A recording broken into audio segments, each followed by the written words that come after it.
Investors take note. President Biden's addiction to economy-killing taxes remains intense. Hello, I'm Steve Forbes, and this is What's Ahead, where you get the insights you need to better navigate these turbulent times. Having failed to get a slew of destructive taxes enacted when his Build Back Better bill faltered in Congress, President Biden has at it again.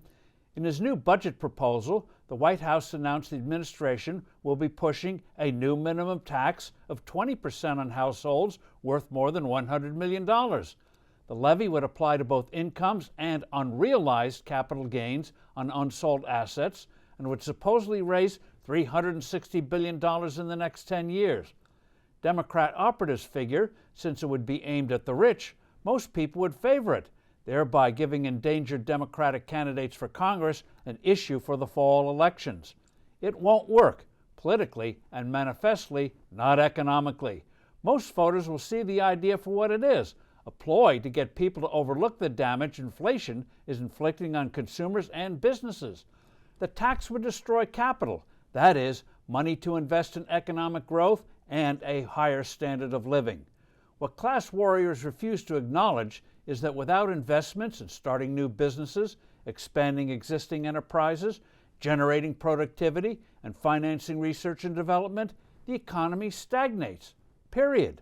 Downward mobility becomes the new permanent norm.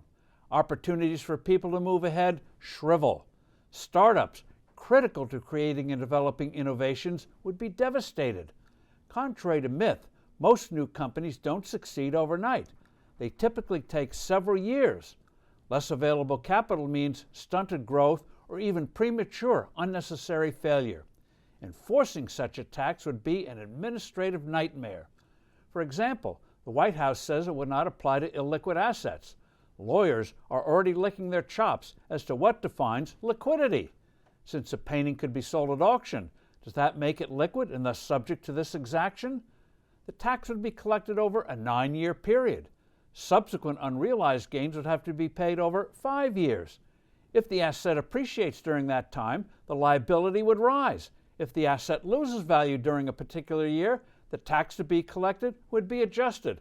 Complexities abound.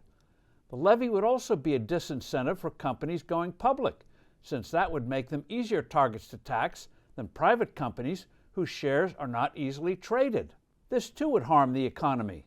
Less money would be available for startups, since early investors wouldn't have so ready an exit to cash out and redeploy money into other promising new entities. Unfortunately, this idea reflects the tax-happy ethos of most of the Democratic Party these days. Bernie Sanders, for instance, is pushing a 95% tax on profits of larger companies that exceed the level of their profits before COVID. The president and his dwindling band of supporters don't get that no country has ever taxed its way to prosperity.